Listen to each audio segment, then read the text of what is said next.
Gracias por su confianza y sintonizar Informa TVX en la primera emisión. Estamos en su espacio de entrevista y en esta oportunidad, como les mencionaba hace unos instantes, martes 15 de diciembre del año 2015, vamos a hablar de la corrupción en el fútbol salvadoreño. Ya nos acompaña en este momento Denny Portillo, periodista deportivo. Denny, bienvenido a Informa TVX. Muchas gracias, Carlos. Gracias por estar con nosotros. Gracias a ustedes por la invitación. ¿Por qué este tema de la corrupción en el fútbol salvadoreño? Es importante darles a ustedes una breve introducción de por qué este tema. El fútbol, como bien sabe, es una de las expresiones más populares en la sociedad salvadoreña. La identificación que las personas tienen en equipos nacionales, en la selección nacional, son aspectos distintivos de nuestro imaginario colectivo, pero hay que tener en perspectiva lo siguiente. A nivel institucional, la corrupción se ha infiltrado en prácticas, decisiones y actividades de dirigentes, empresarios y jugadores a nivel nacional e internacional, vinculado obviamente a lo que ha ocurrido en los últimos meses con el caso de la FIFA. Para profundizar entonces en este tema nos acompaña Denny para dar una perspectiva desde el periodismo deportivo sobre este tema. Claro. Y un asunto con el cual me gustaría que podamos iniciar para nuestra audiencia de Informa TVX, Denny, es... Podría sonar un poco general la pregunta, pero creo que hay que llevarlo un poco a sus antecedentes.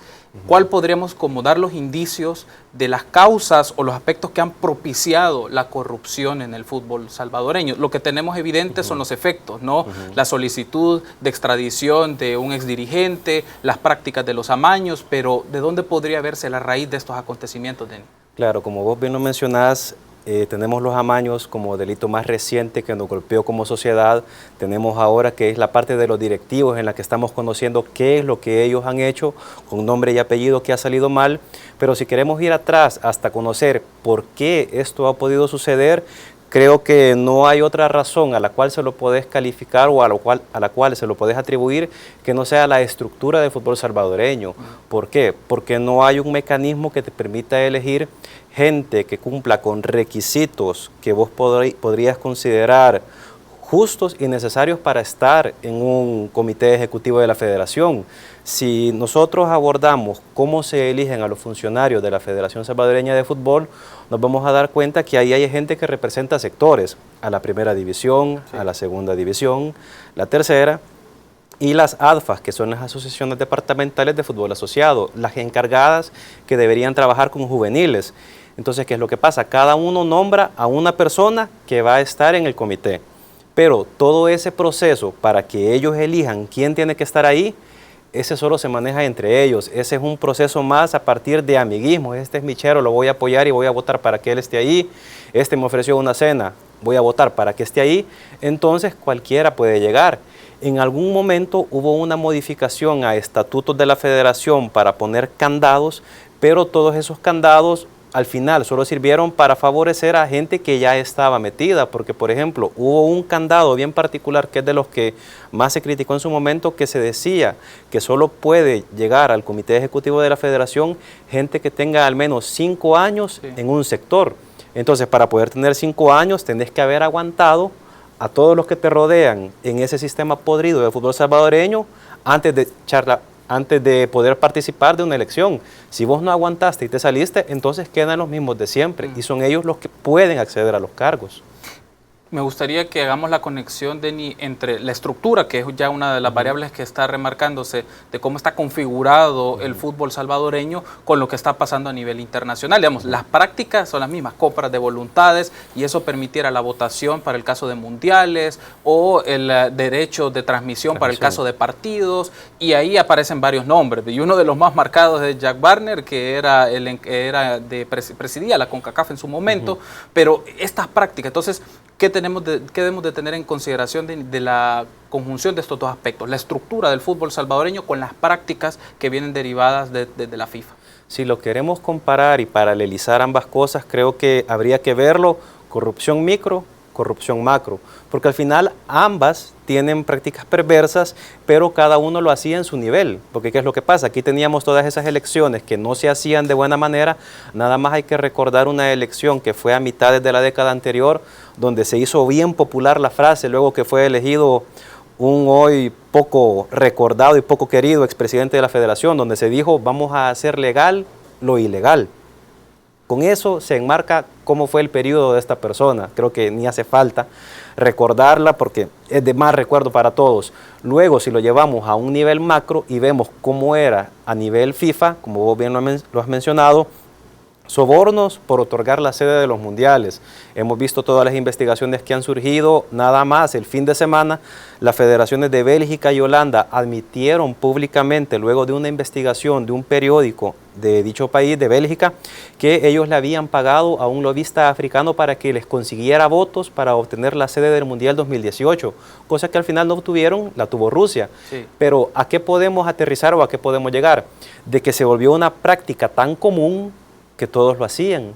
Y como todos lo hacían, ok, entonces es lo correcto, dijeron, porque como todos están buscando cómo compran votos, como todos están agarrando dinero para vender los derechos de transmisión del Mundial, derechos de transmisión de amistosos, entonces eso es lo correcto, dijeron. Y ahí es donde se comenzó a pervertir todo, porque se volvió una práctica acostumbrada y todos los que llegaban solo se encadenaban en esa cadena de seguir aceptando favores.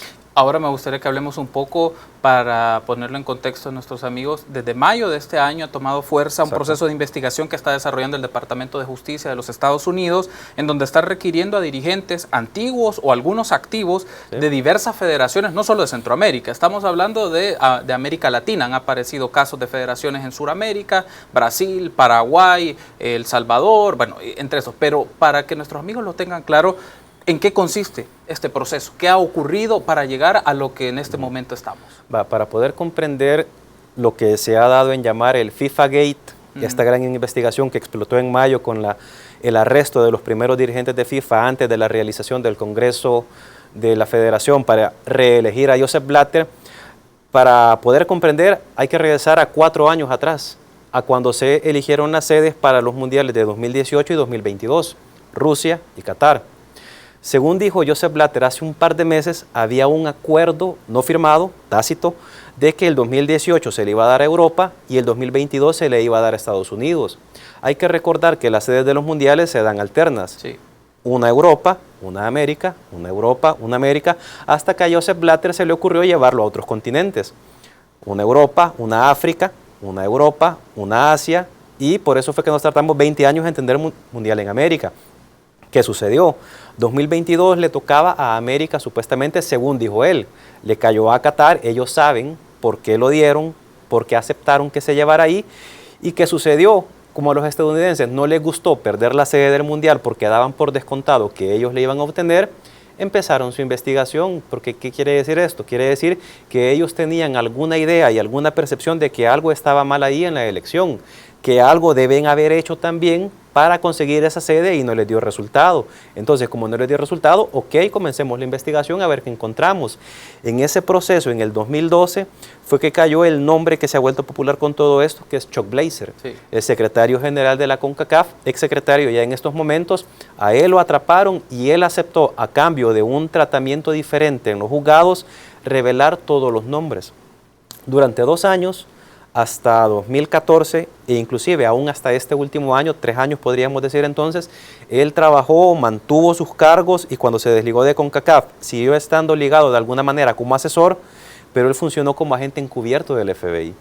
Entonces eso le permitió al Departamento de Justicia tener acceso a ver dónde estaban los delitos, quién estaba sobornando, quién estaba agarrando, hasta que en mayo ya tenían entonces todo el tamal armado. Ahora podemos proceder porque tenemos bases suficientes para poder decir, este hizo esto, este agarró esto, este sobornó por tanto, y ese es todo el proceso. Este es un trabajo de 3 años que han llevado a cabo ellos hasta lo que hoy estamos viendo. En los requerimientos de investigación que ha presentado el Departamento de Justicia de Estados Unidos, desarrollan, según los diversos casos, ¿no? Porque aparecen los nombres Jack Barner, Eduardo Lee, Jeffrey Webb, como algunos, pero dentro de cada uno de esos requerimientos se menciona con mucha minucia, con mucho detalle, con quienes tenían comunicación.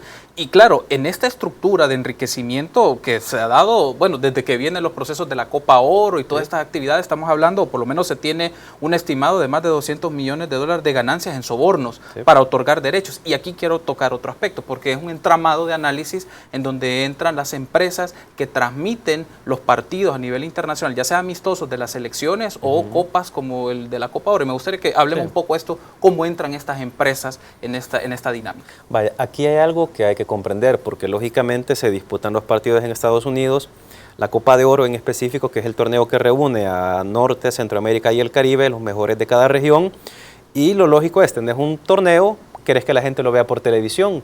Entonces, un poquito el juego inicia en el sentido de quién tiene los derechos para vender esa señal de televisión para que la gente lo pueda ver. Entonces, ¿de qué se trata esto? Yo te ofrezco tanto por transmitir los partidos, entran dos empresas en disputa, quieren ellos conseguir los derechos y vos te preguntas qué ganan ellos con tener los derechos. Es un tema simple y sencillamente de publicidad. Porque precisamente si vos tenés los derechos, cualquiera que lo quiera transmitir, te tiene que pedir permiso a vos y te tiene que pagar a vos. Quien quiera poner publicidad para que la gente que va a ver los partidos de Copa Oro, que tiene ratings altísimos, porque todos sabemos la población de Centroamérica y del Caribe que está en Estados Unidos, todos la ven. Entonces la publicidad de esos eventos es enorme. Ya no digamos la publicidad de eventos como Copa América, que tiene a los mejores jugadores de Sudamérica.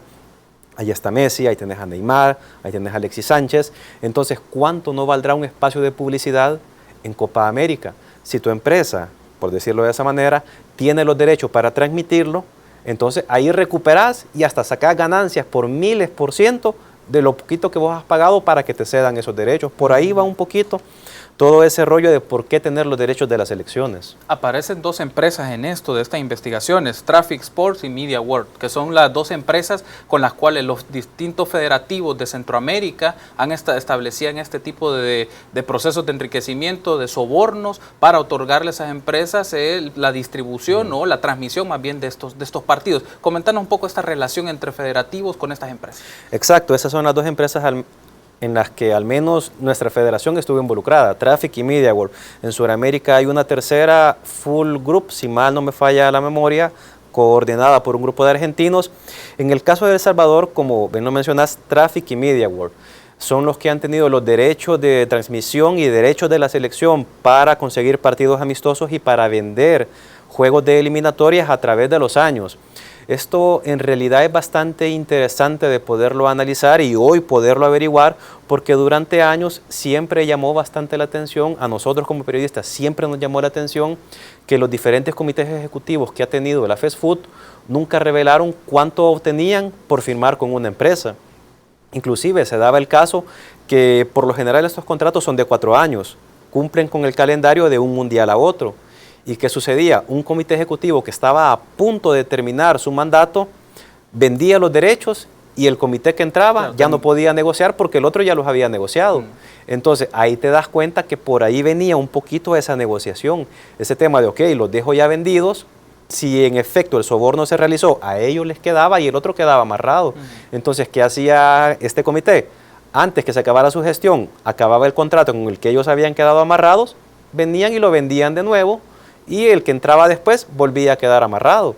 Entonces, en efecto, el tema de Traffic y Media World al final son dos compañías que se dedicaron a eso, según la investigación, sobornaron para obtener los derechos y es donde salen involucrados nombres de federativos salvadoreños que supuestamente aceptaron sobornos para aceptar ceder esos derechos. Tenemos que hacer una pausa, Denny, pero me gustaría que en la segunda parte, en el segundo bloque de entrevista, podamos tocar un poco el tema de la institucionalidad en el marco del fútbol. Claro. También hablar un poco de qué normas o procedimientos de rendición de cuentas puedan facilitar estos procesos de transparencia. ¿Te parece? Eso vamos a abordar en la segunda parte de la entrevista. Y ustedes, amigos y amigas, pues no se desprendan de la señal de Informa TVX. Si usted quiere interactuar y participar con nosotros, búsquenos en Twitter, @ExpresaTVX, para emitirnos sus comentarios del tema que estamos tratando en esta oportunidad con el periodista deportivo Denny Portillo, la corrupción en el fútbol salvadoreño. Volvemos.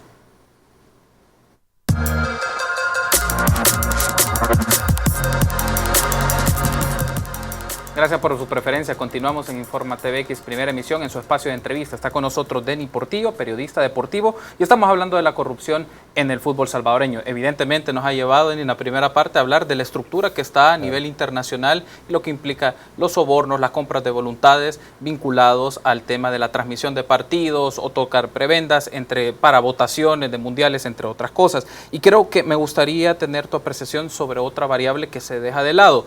El fútbol es un comercio. O sea, el fútbol están implicados un conjunto de empresas de diversos tipos, ¿no? Ahora, desde la contratación de jugadores, la transmisión, los derechos, las marcas, entre otras cosas. Entonces, me gustaría que hagamos esa conexión entre esas dinámicas económicas, si podemos llamarlo de una manera subterráneas, ilegales, en el marco del fútbol y cómo esto ha afectado también el desarrollo del mismo, particularmente en el caso salvadoreño, Denny.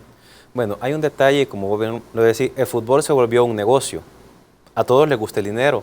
Y pues se dieron cuenta que el fútbol es un buen nicho para generar ganancias, para generar dinero. Nacieron así las empresas de transmisión de partidos, Media World Traffic, como los mencionábamos en el bloque anterior. Nacieron empresas de representación de jugadores. E inclusive hay que mencionar que este año la FIFA de hecho declaró ilegal las empresas que obtienen derechos de representar jugadores. ¿En qué sentido? Un ejemplo claro para quizá poderlo entender es el caso de Carlos Tevez. Carlos Tevez durante mucho tiempo su representante no fue una persona, nombre y apellido, sino una empresa. La empresa era dueño de los derechos de Carlos Tevez. Si vos querías negociar que él jugara con tu equipo, no negociabas con un representante de carne y hueso a sentarte con él, discutir, ver contratos, sino que te sentabas con la empresa. Era como que él fuera empleado de esa empresa. Y la empresa le decía, vas a jugar aquí, vas a jugar allá, vas a jugar allá. Entonces, eso este año se declaró ilegal por la FIFA. ¿Por qué? Porque de alguna manera, lógicamente, si es así, vos dejas de tener en algún momento la potestad de elegir vos dónde jugar. Porque ya no lo hablas con tu representante directamente, mire, negociamos con este, yo quiero negociar con este equipo, me han llamado de aquí, sino que es la empresa la que tiene todo el derecho. La empresa la que es dueña de vos, por así decirlo, para decirte dónde jugar. Luego, si hablamos también de otro tipo de negocios, el tema ya tocado de las agencias de transmisión de partidos, es lo mismo. Se dieron cuenta que lo que pueden generar en publicidad es una cantidad tal que entonces, ok, todos organicemos partidos, todos transmitamos por televisión, y ahí es de donde vienen también múltiples empresas que en algún momento lo que hacen es decir, nosotros organizamos eventos deportivos. Por ejemplo, en Estados Unidos abundan bastante las empresas que organizan conciertos. Vos podés entrar fácilmente a internet a ver sus agendas, sus programaciones, sus calendarios, y de repente vienen y te dicen, ahora vamos a probar en el deporte, y te organizan un partido. Por ejemplo, sin ir tan lejos, la empresa que el año pasado organizó el amistoso El Salvador-España, la que organizó El Salvador-Argentina este año, es una empresa consolidada en Estados Unidos que tiene cerca de 20 años organizando conciertos y eventos. El partido de El Salvador-Argentina fue el primer partido de fútbol de toda la historia de esa empresa. Se dieron cuenta que ahí pueden obtener muchas ganancias también. Entonces, el fútbol es un negocio como tal. El problema es que cuando todos se meten solo para conseguir dinero, todo para ver qué le sacan de ganancia, ahí le perdés un poquito el sentido y al trabajo que de verdad, si lo haces bien, puede ser honrado dentro del fútbol. Mencionaba el término subterráneo, porque el reflejo es el caso Amaños. Lo que implicó darle a los jugadores una cantidad de dinero para establecer cierto resultado, porque dentro de esto están las casas de apuestas. O sea, hay una economía que está alrededor de esto, y como también tiene implicaciones ya no solo por el fair play, o el tema de los resultados, con qué integridad los jugadores lo van a hacer sus partidos, sino que ahora también está supeditado a este tipo de espacios de apuestas, que también se presta a otro tipo de delitos, como el caso de lavado de dinero. Es decir, también el fútbol tiene esa parte, esa cara, si quieren, subterránea de este tipo de actividades ilícitas. Sí, lo que sucede es que tiene más de un villano, porque ahora que vos ves cómo está este tema de cómo los directivos también estaban implicados de alguna manera en venta de derechos y soborno para aceptar jugar algunos partidos, te das cuenta que durante años el fútbol salvadoreño fue directivos que aceptan dinero para jugar un amistoso, futbolistas que aceptan dinero para perder un amistoso, y en eso nos movíamos. O sea, es increíble cómo entonces todo era una farsa, porque todo estaba amañado. La diferencia era el tipo de amaño al cual te enfrentabas, porque uno te amañaba para aceptar jugar un partido y el otro lo aceptaba el amaño para aceptar perder un partido. Como vos bien lo decís, los jugadores agarraron dinero, amañaron resultados, perdieron partidos intencionalmente. La diferencia quizá podría equivaler al nivel al que se encuentran. ¿Por qué? Porque los federativos aceptaron dinero por vender derechos de televisión y firmaron un contrato. Ese contrato no lo firmaron los jugadores a la hora de aceptar perder un partido, era algo más... Mucho más informal. Mucho más informal, y en el sentido también de que la ganancia que podía tener un apostador o un amañador al pagarles a ellos por perder un partido, igual eran miles y miles y miles más que lo que a ellos les podían dar. Ellos les daban las migajas de lo que les quedaban, pero lo que ellos obtenían en términos de amaños... es quizá imposible de cualificar o cuantificar cuánto dinero podían ganar en tema de apuestas. Sí. Me gustaría ahora, Denis, que hagamos la vinculación al tema que hablamos en la primera parte de la estructura del fútbol y del caso salvadoreño. Y me gustaría que hablemos un poco de esto de ¿Qué tanto la configuración? Ya lo has mencionado un poco, esta estructura, a quienes permite ingresar y a quienes se mantengan y cuánto tiempo puedan estar dentro de la federación, pero ¿qué tanto la ausencia de auditorías o procesos de rendición de cuentas pues facilitan estos círculos de poder dentro de la Federación de Fútbol?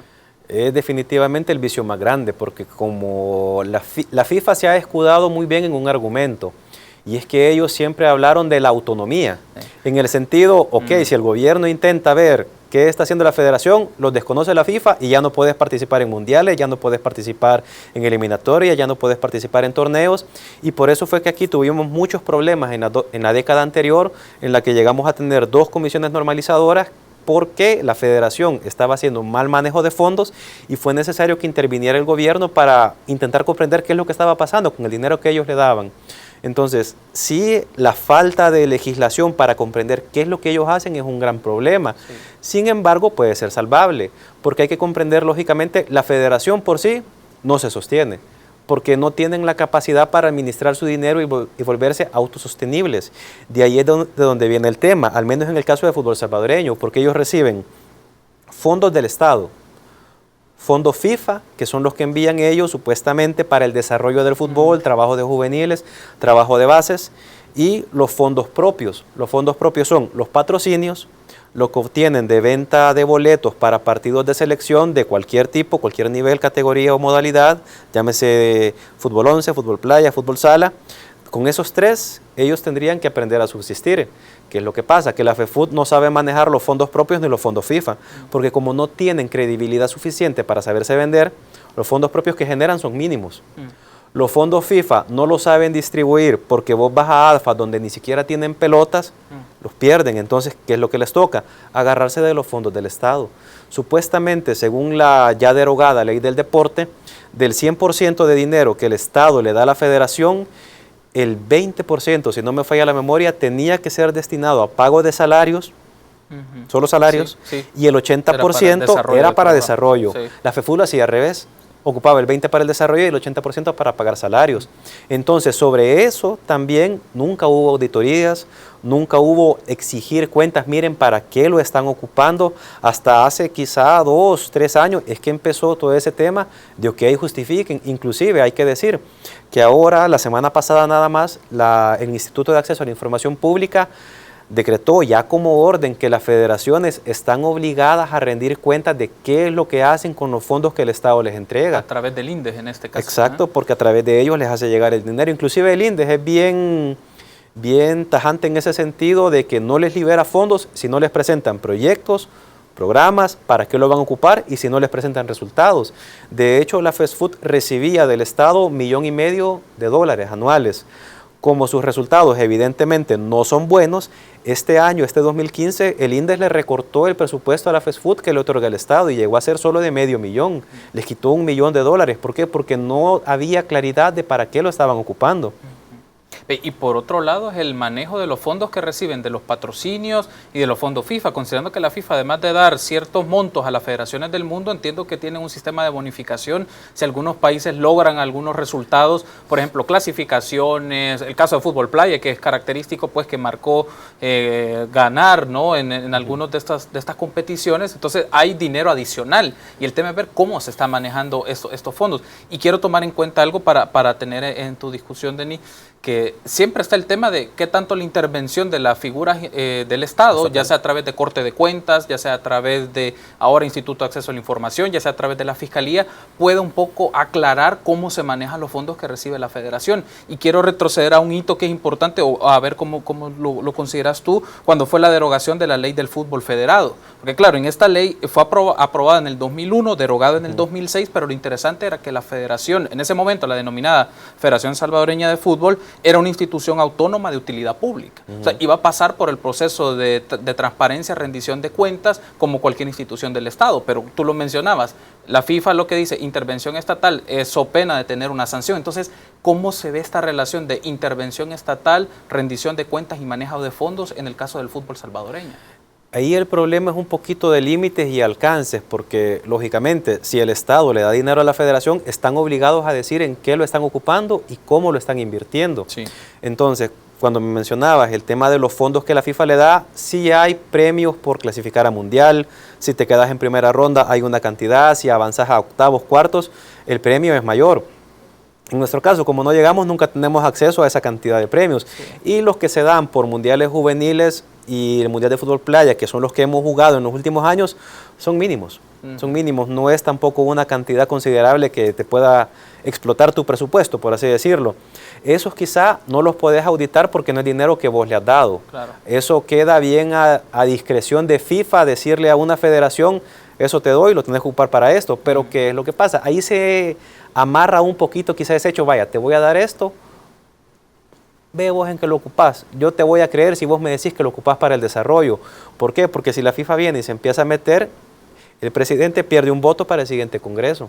Entonces, por ahí quizá viene también el tema de la corrupción, cómo se ha manejado para que Blatter pueda seguir siendo elegido durante tantos años al frente de la FIFA. Porque dan dinero, sigan votando por mí. Si no votas por mí, pues te doy menos. Eso en el tema de los fondos FIFA. Luego, en el tema de los fondos del Estado, precisamente el Estado tiene la obligación y tendría que hacerlo. Ahora el INDES lo está haciendo de buena manera, exigiendo planes de trabajo a la FESFUT y solo le suelta por proyectos que están a punto de comenzar. Entonces, eso de que precisamente tener ese cuidado de que algo no se interprete como injerencia gubernamental y que entonces salga la FIFA con el cuento del desconocimiento, es quizá precisamente reconocer de hasta dónde puede llegar. Porque vos le podrías decir, justificame en que lo estás ocupando, justificame en que lo ocupás y punto. A donde quizá ya no podría llegar es a decirle, hace esto otro, pone a fulano de tal ahí, eso ya sería quizá algo más allá de lo que de verdad podés hacer. Muy bien, gracias Denny por habernos acompañado. Ha sido una entrevista, una plática muy interesante de un tema que está en discusión de la agenda pública. A la gente le interesa porque no solo porque practica el deporte, le interesa el fútbol, básicamente porque es un tema que tiene un arraigo social bastante fuerte. Gracias por habernos acompañado, Denny. A ustedes por la invitación, un gusto. Y a ustedes también, amigos, gracias por acompañarnos en este espacio de entrevista. Vamos a hacer una breve pausa y regresamos con Alejandra para más información. Volvemos.